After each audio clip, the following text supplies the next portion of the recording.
मियोइबगी मपोक अतेनबा अकक्नबा मतम खर खक्की ओइना ताइबंग पाल असिदा खोंगदारकपनि तेलब पुनसिगी तांकक असिदा अइखोइना पांथोकलमलेबा थौदांगसिंग अदुना अइखोइगी पुनसिगी ममल लेपकदौरिबनि अवा नुंगाई अफफता यानदुना चटलिबा पुनसिगी खोंगचत्ता अफब थबकना हेना यामना तौरम्बा मियोइबुना अफब मी अदुगा फत्तब थबकना हेना यामना तौरम्बा मियोइबुना फत्तब मी ओइना लौनरी अमरोमदा मियोइबु खुदिमक नुंगाइना हिंगनिंगबा अहाउबता चानिंगबा ngaktani कनासु वाना पुनसि लेनिंगबा नत्ते मतांगना मतमना फिबमना यादबदगी नत्रगा सेक्शन हौदबा मिटकुप अमदा लाना थांगलुबा खोंगथांग अमखकना पुनसिबु अवाफमदा ताहनबसु याउदबा नत्ते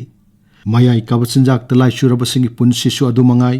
असुमना खोंगथांग अमा सोइबदगी पुनसि चुप्पा वाना लेनबा नत्रगा खंगुथक्ता पुनसि लोइखिबा कया याउरिबनी मरम असिदगिनी आकाशवाणी इम्फालगी पाउकांगबुना मयाई काबचिंजाक लाइचुरब मियोइसिंगबु वाखल ताहनदुना मखोइबु महौसागी इसेलद पुरकनबा अमदी हौरक्लिबा नहारोलसिंगबु मयाई काबचिंजाकी इपाक्तगी कलहौनबा होनबदा मतेंग खरदा ओइरबसु पांगजबा ओइना मिटकप थोकलसी हाइबा थौरमसी पुथोकचरखिबनी आकाशवाणी इम्फालगी पाउकांगबुना लेप्तना संदोकचरक्लिबा थौरम मिटकप थोकलसीगी कुनमरी सुबा अरोइबा तांकक ngasiगी पुंगफम असिदा पुदुना लाक्चरी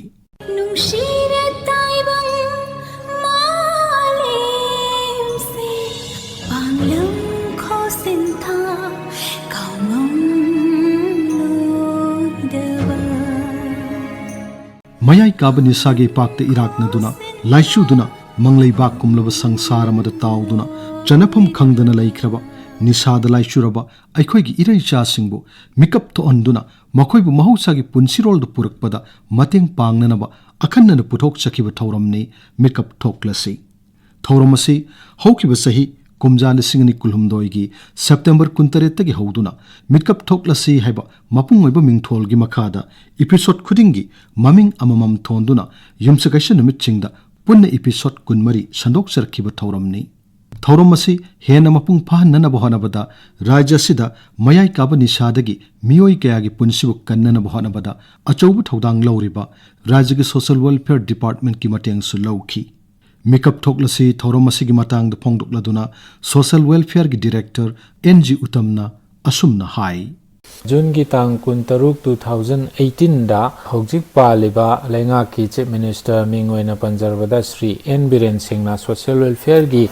मखादा स्कीम ममा हौदोखी निशा लैतबा मणिपुर सेमलसी हाइदना हाइरिबा जून की तांग 23, 2018 दा निशा लैतबा मणिपुर सेमलसी हाइबजे हौदोबा मतुंगदा सोशल वेलफेयर डिपार्टमेंट ना तोंगान तोंगानबा हिरम कयादा थबक कया पाइखतबा हौकी मदुदगी इकान कानदना लेंगा कसिना अतोप अतोप डिपार्टमेंट मयाम याउसलहलगा वार ऑन ड्रग्स हाइदना कैंपेन सि पाकथोक चौथोगा मखा चथगी मदुदगी सोशल वेलफेयर डिपार्टमेंट अमुक मसी चप चाबा पॉलिसी अमा लैत्रगदी प्रोग्राम अमा लैत्रगदी कनाना करी तौरी कदोम द जंगसिल्ली हाइबसी खरा जममनबा फाउरकपा याय हाइदना Manipur state policy on psychoactive substances 2019 मयामना समना ड्रग पॉलिसी हाइनबा दु सेमकी गेजेट फोंकी चनबा होगी मधुगी मतुंग मणिपुर की पॉलिसी सेमग्रबा निशा लैतबा मणिपुर सेमलसी हाइबा स्कीम जे हौदोखरबा मतुंगदा भारत लैंगाकना नशा मुक्त भारत अभियान असी 2020 की अगस्त तांग 15 दा हौदोखी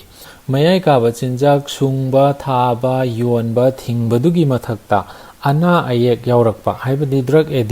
एडिक्शन हाइबसी लैना मखलमनी मखोइसि लायेंगबा याय मखोइबु मतम चाना लायेंग थोकपिरगा हानगी पुनसिरोलदा हलहनबा तारगदी मखोइना मु कानबा सेंडान लंबी अमदा चंगगा मागी इमुंग मनुंगी लैकाईगी मियामगी कानबनबा थबक तौरकदौरिबनी मसीगी पांदमसिदा मणिपुरदा लैरिबा ड्रग की दमक्ता लायेंगनबा हांगिबा दि एडिक्शन सेंटर जिंगसी मसी कांगलोन चुमना आमदी मागी लैबम थोकपा इंफ्रास्ट्रक्चर लैबम थोकपा मदुगी अखंग आई स्टाफ सिंग लैहलगा नियम चुमना चलाइनबा मागी फगलपगी चांग वांखलहनबा हाइदना guidelines for setting up treatment and rehabilitation of users for social transformation center Kaubama 2022 da phongi hairiba drug de-addiction center natraga ngasai trust center sing asi leingak na sakhanglaba matungda masida ingadaba kanglon sing yawba minimum standard of care and services for trust center 2022 haidana masu phongi aduna masigi matungina private de-addiction center leiriba mayam si social welfare department da moina che ma thara aga inspection chatlaga moi sing sibu sakhangaga certificate piraga ngasai gi kanglon sing si illaga niyom chumna laihenganabagi pandamda thabak changchanba hojari karigumba lamdam maduda mayai ka bachinjak marang kaina phangaba mayai ka bachinjak ta laichuba mi yamna leiraba masi puthoaba masi lalon itik pak sanna tawraba adugumba lamdam mado kaidong eida chaukhatpa santi leiba mara tappa sungoi oiroi mafam maduda dum charang na ba thokani khana chaina ba thokani matam matam gi oina sigumba thohaningdaba thodok mayam ama tholakani adunadi aikoi khudingmaki pandamsi tasengna aikoina chaukhatpa manipur ama chaukhatpa bharat ama purake haiba taragadi aikoigi iramdam sidagi mayai ka bachinjak se maru phangna muthatpa mak ngamdrabasu chang yamna nemtharaga aikoina control tawba ngamba changda aduga samaj asina tolerate tawba ngamba changda nemthanba ma mathau tai tongan ba mayai ka bachinjak sing asina manipurda achouba saphu ma pirakpa nupi angang ahal khaktana mayai ka bachinjak sina chaitheng kaya ma pirakpadagi kharado erbasu ngak thoknaba aduga inkhalaiba naha singna mayai ka bachinjak ki langda thugidanaba aduga masida chaba horuraba langda thururaba kangbusu matau karamna nanthorakadage haibana jingbasi mayam khangminanabagi damakta social welfare department na all india radio imphal ga khusamnaraga Mitkap Thoklasi haiba thoramsi mamangi chahidagi hogdok chakibani aikoina pamjabadi thoramasigi mapandagi manipur gi miyam sing asi kharado eraba sumit mai panghoba kanaba khara phanghoba haina hona jabani aduga marak sida akoigi tongan ba miyoi kayana akoigi program sibu tabiraga masi kanai nungai haina pau pibirakpa akoi bu pukning thogat piba dagi akoi da khara hena afaba suggestion pibirakpa mayai ka bachinjak tagi muthanaba honabada mateng pangbirakhiba all india radio gi listener khudingmak drug ki field da thabak tawriba mipum khudingmak amadi akoina haijarubada resource person oina yabi dana miyam da kana ba paujel kaya pibi giba resource person khudingmak government gi official khudingmak pu social welfare gi maikai dagi thagat pa phongdok chari Mitkap Thoklasi thauramasi Akasbani Imphal gi thorum singbu chang naina tabiriba listeners singna yamna thawai yauna tabiba masung thagat pirakpa thorum amasu oiki listener kayana thorum asibu phajai kanai haina thagat piduna Akasbani Imphal gi mani malagi city pakhumda toina city ibirakhi thorum asi manipur khakta danatana manipur gi mapanda choina khunda laita aduna laikhraba manipuri singnasu yamna pamna tanaba thorum ama oiki Assam gi Kasar Bon Tarapur Soibam Lerak Pukri Asobo Mapanda Laiba Soibam Chandra Kumarna Thauromasigi Matangda Asumna Phongdorakli Akasbani Imphal gi news section na radio gi thongda haibadi khonjel na chonggi thauromasida sandok piriba Mitkap Thoklasi hairiba thauromasibu tajarubada Kasar Bon Tarapur Soibam Lerak Pukri Asobo Mapaldagi Soibam Chandra Kumarna hainingai leitana nungaijei loina na thauromasida pautak pibiriba news section gi miyoibusu thagachari thauromasina miyamda piriba Mrs. Mayai kaba chinjak nisadagi kalhausi haiba wafam masina maruoiba jumfamni aikhoigi samaj asida thauram masina yaifa paujel awareness pibata natana samasu amamba yokhal haidokpa mangal pibiba nungsibagi ichel amasu chauri nisada laichukhraba edik oikraba miyoi amabu karamna loinagani makhoigi pungning wakhal sontha handaba thogatpiba punsi mahingda nungai hanba wari sabiba hidak chang naina chabagi chana pathaplonsu news section gi miyoi singna marik chumna takpiri nisada laichukhraba miman nadraba makhoibu hanthaba meng haibadi akhuba meng yengbiroidabani thengnabiruba mikupta nungsina paumen biramba mama mapa oi biriba makhoi nasu nungsina loina biba awangba thaki wakhal khalhanbiduna afaba lambida amukka hanna purakpa punsibu mikap thokhanba asini. Akashbani Imphal gi news section na sandokpiriba thauram Mitkap Thoklasi hairiba thauram asibu sandokpirakpagidamak amukka hanna thagatchari. Information technology ki lamda khongjel yang na sakhulaktuna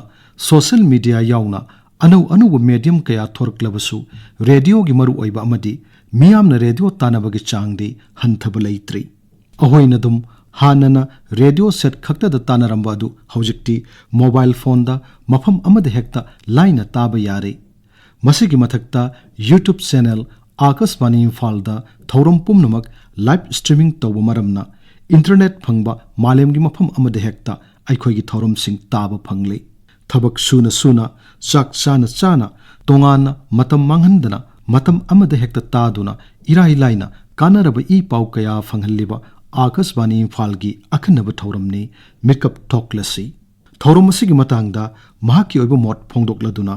senior journalist amasung kangla paugi chief consultant purkhamam ibochobana asumna hai Malem taibung panbada mapuna tharapa khongchanna kanabu nohali kanabu kapali punamak amamangan khairiba nimithana leirima kai loiba naidana lehorakani hongba naiba khongchanni siba naiba mapongni siba haibache punamakki laman tonduna leirabani palemi magi pibungda thabum tara napuraga malem taibung panbada hanga aina mitam lakkiba tanglaba mioi mapokche poglubagi sibani siba khaktagi polopa nate adu ngasidi mamanyalaba thawai kaya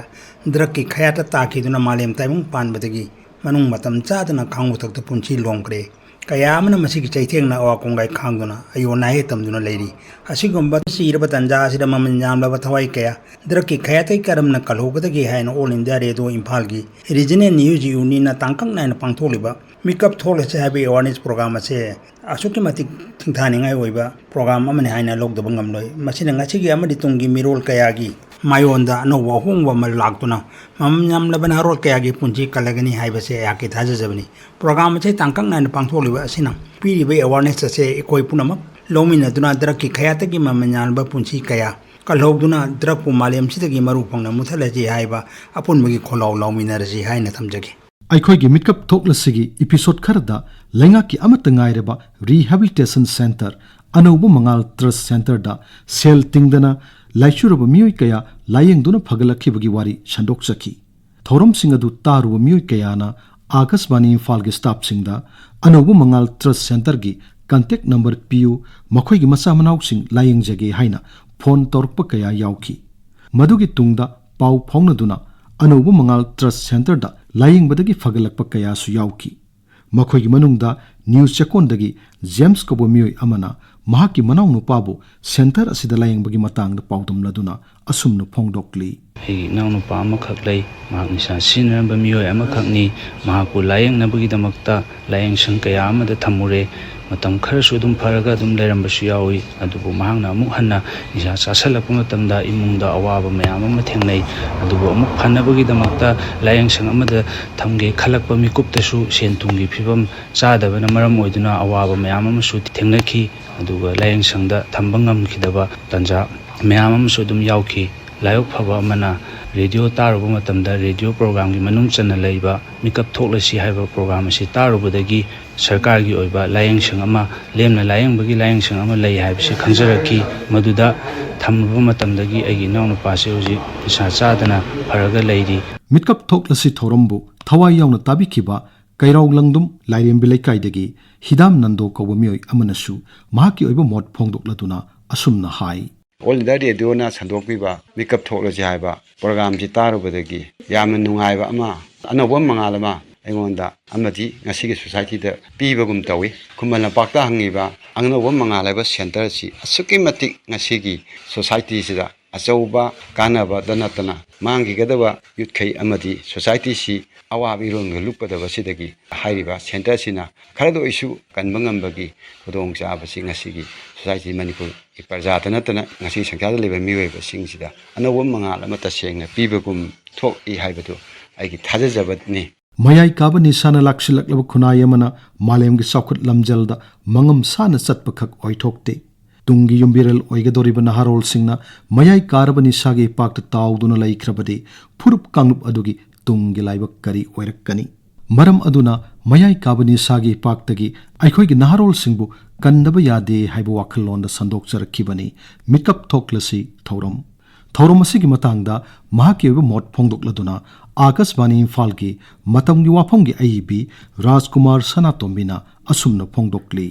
Akashvani Imphal की ई पाव कांगुना संदोकपीरिबा मिकअप थोलसी हारिबा थौरम असे खुनाई सिगिदी यामना कानाबा पुकनिंग लौसिंग ओइबा थौरम अमनी हाइजनिंगी निशा चारुबदगी कदाई फावबो मांगजेबगे चारुरिबा निशादो थादोकनिंगलबसु कमदौना थादोकदबगे हाइबगी पांबैसिंग हाइबदी लायेंगफम rehabilitation सेंटरसिंग कदाई लई कमदौना मदुदा चंगनी हाइबगी मतांगसिंग सुगाइना थौरम मसिना मियामदा ताकपीरी इसिंग इसाउगुमना निशाना लाक्सिलक्लबा लमदम मसिगी इनखलक्लिबा नहासिंग महिरोइसिंगना निशाबु fashion नमगुमना सिजनरक्लिबा असिदा मिकअप थोलसी हाइरिबा थौरम मसिगी मपानदगी mama Mopa ओइबसिंगना खजिक्ता ओइरबसु मसा मसुसिंगबु निशादगी कलहौनबगी लंबी अमसु पिबीरिबन यामना मरु ओइरिबदी खुनाइगी लेमजनफम ओइरिबी नुपीसिंगना निशाबु फोंगना सिजनरक्तुना लाइजुरक्पा मसिमदी अइ यामना नुंगाइजदे निशा असिदगी कलहौनबा लापथोकनबा हाइदुना rehabilitation सेंटरसिंगदा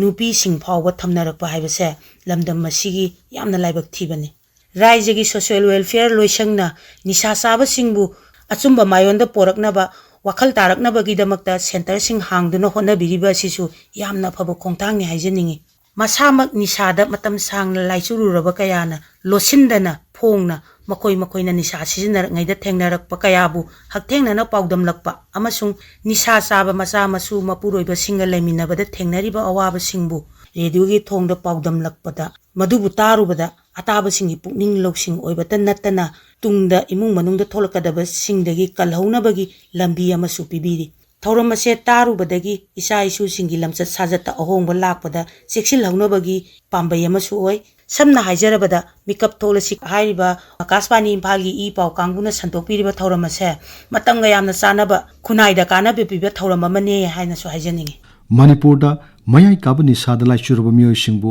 लायेंगबगी लमदा मतम सांगना थबक तौरक्लबा एक्सपीरियंस लेरबा मियोई कयाना पुनसिंदुना लाइचुरबसिंगबु लायेंगलिबा मफमनी अनौबा मंगाल ट्रस्ट सेंटर असिबु मपुंगना सेनरिबा अनौबा मंगाल ट्रस्ट सेंटर की project coordinator cum vocational counsellor Hijam Kishore चारना थौरम असिगी मतांगदा असुमना फोंगदोकली मिकअप थोकलसी हाइबा रेडियो प्रोग्राम असी साइंटिफिक अप्रोच अमसुंग एविडेंस द बेस ओइबा प्रोग्राम बनी हाइबा प्रोग्राम असिदा फील्ड एक्सपर्ट दगी सब्जेक्ट एक्सपर्ट सिंगना मोइगी ओइबा एक्सपीरियंस द बेस तौरगा टॉपिक सिंगसिदा वाफम कया अमा थंबीकी samna hajarabada psychologists, child psychologists, lawyer, police, teacher, drug treatment professional, doctor, counselor na chingbasing asina wafam kya ama thambiki aduga haiba program ase akoina yamna laiba mongda icham chamba ki akoi micham prajamna tabada yamna laina gyan tagadoba mongda sandokkiba maram oiraga हाइबा programme असिगी कानबसी यामना थुनु उबा फंकी अदुगा अखोइगी radio की खुथांगदा मास coverage सु ओइखिबनिना अदुगा हाइबा programme असे असिदा टॉपिक मयाम अमा कवर तौजगी टॉपिक खरा आइना सुम पंजरबदा सब्सटेंस यूज डिसऑर्डर निशादा लाइचुरबा हाइबसी लाइना अमनी हाइबा लाइना असि अखोइगी ट्रीटमेंट तौबा याई हाइबगी मतंगदा थंबीकी अमसुंग ड्रग चारक्त्रिबा अंगांगसिंगबु ड्रग तगी कमाइना लापना थमगनी हाइना प्रिवेंशन की मतंगदसु अखोइगी टॉपिक अदुम याउखी अदुगा फैमिली अदगी मागी पेरेंट्स अदगी क्लब सोशल ऑर्गेनाइजेशन ना चिंगबसिंग असिना ड्रग की मायोक्ता मोहिना लौगदुबा थौदांगी मतंगदा असिगी मतंगदसु अदुम टॉपिक याउखी अदुगा ड्रग ट्रीटमेंट मखल मयाम अमा लैबा सिगी मतंगदसु अदुम अखोइना थमकी अदुगा ड्रग रिहेबिलिटेशन सेंटर सिदैसिदा तौगदोबा अमसुंग तौरोइदबा अदा मागी नियम चना पथा मयाम अमसु अदुम सिगी टॉपिक सिदा कवर तौजकी अदुगा यामना मरु ओइना ड्रग ट्रीटमेंट से मपुम फाना लोइरगा फोखरगा मेन स्ट्रीम दा तिनबा ngamaga moina nisa thadurukpa haidi nisadagi tok tokpa sahi ama pharakpa sahi ani pharakpa sumaina akhoi success story ma'am ama haitare moi gi oiba testimonial sharing sing ma'am amasu program asigi kuthangda sandoki hairiba akhoi testimonial sharing akhoi success story ma'am si tarukanda drug seasonary ba ichinaw singdasu mokoida yamna top pa tonganba moida courage ama adagi encouragement ama phangba haidi soiragasu charuragasu toaga amuk mainstream da sadaran punsi amada halakpa yai haibse moida yamna chawba asama pikibra haina kanjai program sigi matengna aduga mathakta panjakriba topic sing asida subject expert sing sina marik chumna fazana thambigaptuna maram oirakanda akhoi magi immediate outcome se lakhibra na khalle both rural and urban areas sing dagi khoi ki mohoi gi oiba macha masu adagi mapuroi bana sing treatment da akhoi pubirakpa amosung over the call helpline number da counseling tawgana sing wari watai saba sigumba mayam amasu masagi isam chamna harabada program sigi manung da chatharpagi manung sida akhoi service lobki chang je sum hengalakpa haita sije akhoina program sigi yamna good outcome amane na akhoina logjai aduga program asida sensitization ki part chisu yamna chawna yawbra na khalle haibudi hana mipha mipun toramba huba chaiba toramba singse pumnamak natraga su kharamakti akhoi handarakra na khalle akhoi ki ichini now adagi village volunteer singna akhoi ki drug users singse thengnaba matamda huba chaiba tawdabida akhoi ki treatment center singda moina phajana ubiraktana treatment da thambiramba khotpiramba mayam amasu akhoi thengnadaba natte Laichuraba miyosing asi Pukning Wakhal su yamna sokchinba maramna makhoigi Hakchang phagalaknaba Layengbada makhoigi Pukning Wakhal busu Layengbagi tangai fadaba lakli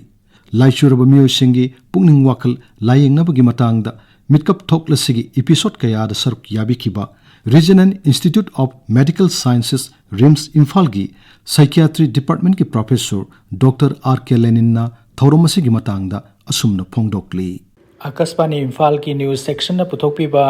Mitkap Thoklasi haiba maming tabada aikoina yamna impressive oiba yamna kanaraba program asi aikoina lisang sitna tajarakpa episode kulumdoi sukre asigumba episode sing asida aikoina inkhalagliba naharol sing amadi mioi kayana koigi nisagi pakta masana yazadana ikhang khangjadana karigumba maram ama natraga amadagi irakna khiduna laichuba haibadu oikraba mioi singbu karamna mikap thohangadage amadi amuk mayamgi mainstream da mayam marakta tinduna imung manungi thogai kaya amuk saruk yaba ngamjaba amadi masagi hakchang gi phibam Pukning Wakhal gi phibam hanjilakpa ngamnanaba asida chauba thogai pubiriba achauba saruk yabiriba mayong yabiriba siguma program asi sandokpibagi damakta yamna kanaraba kudol asi tambibagi damakta mayamgi bahut sinjaraga hanna masibu thagatwa phongduksage loina namasida angam saruk yazaba phanganbibagi damaksa su thagatchari thoram asi karigumba khutong chaba leiragadi makha tana amukka matang chabada sandokpiduna mayambo amukka hanna mikap thohanba amadi ngasi mikap thoklibasing ase amuk hanna hanagi lambi duda hanjilaktanaba hanna makoibu Pukningda Wakhalda amadi toktorakpa thabak khudingmakta ninghannadanaba hongkriba khongthangse lambi duda adumak lengdana kaidana chathaba ngamnanabagi damakta anawa thana piba ngamba oirasanu haiba wafamsi phongdokjari Thoromasi hainingai leitana tamjaningai oiba amadi kanaraba thoramamani haibasisu mayamangda thamjaningi Thoromasi ki signature tune oina sandokpiriba isai asina lakadoriba Thoromasi ki chap chaba saktam ama takpa ngami masisu yamna hena thagarningai oiba production team gi achoba khudol amani haina thamjaningi Mayai kabani sabu lakshinduna phangandana bohanabada Rajya Police Department na chauraba thodang lauri Department asigi mating leiraba officer kaya gi lamjing makhada Rajya sigi mafam kaya dagi mayai kabani sagi polam kaya leptana fagatli mayai kaba drug sungpham kaya thugaikre Mukhyamantri Nongthomam Biren gi War on Drugs ki khongjang makhada popi pambi tharamba mafam kaya yantattuna manghankhre pumnamak ase manipuri khunai tungi laibak lepnanaba amasung haurakliba naharol singbu mayai kabani sagi ipaktagi kalhaunabagidamaktani mitkap thoklasigi tangkak kharada saruk yabikibi anishuba manipur rifles ki commandant oiribi victoria yangkhomna thaurumasigi matangda asumna phongdokle Mamal naidraba program asina mayai kaba chinjakta Laichurabasingbu kannaba hotnabada kanaba kaya piri masi ehaki thajabani madudi program asina mayai kaba chinjakta Laichuraba kaya amabu mangal utpiduna mayai kaba chinjaktagi soidanamak lapthoklamgani Akashvani Imphal gi news section na puthokpiba thoram Mitkap Thoklasi haiba thoram asigi aroiba episode haibadi kunmari suba episode na lakpada ehakna yaifa pauzal pizari amadi hanna thagachari ahu bahai leirambana aroi basu leiramlibani leptaba matamgi khongchatna puraktuna Mitkap Thoklasi thoromgi aroi bagi pungpham su yaurakle Akashvani Imphal gi I pau kangbuna mayai kaba nisada Laichurabasingbu kalhaunaba amadi haurakliba tungi yumbirel oigadoriba naharol singbu mayai karbani sagi ipaktagi kalhaunaba honabada mateng pangjaba oina akhannana puthokchakiba Mitkap Thoklasi thoramna miyamda kanaba kharadi piba ngamle khanjabada thoidokna nungaijaba phongdokchari thoram asibu mapung phananaba honabada mateng pangbikhiba social welfare department tongan hiram singda wangang biduna saruk yabi kiba miyoising amadi thorom asibu thawai yauna tabi kiba mipum khuding makki maphamda tawimal khangba uchari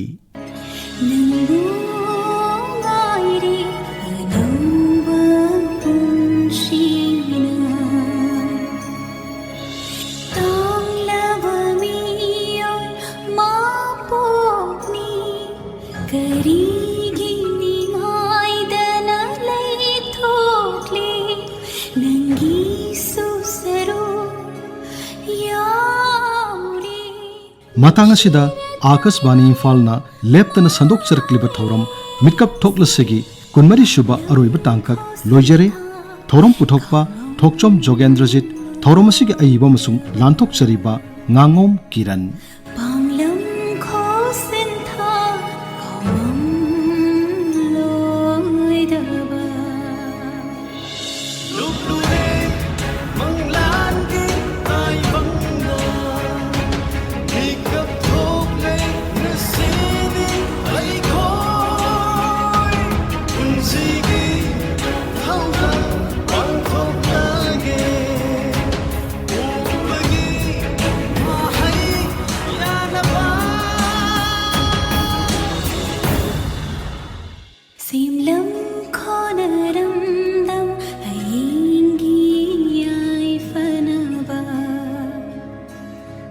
Sim lam kho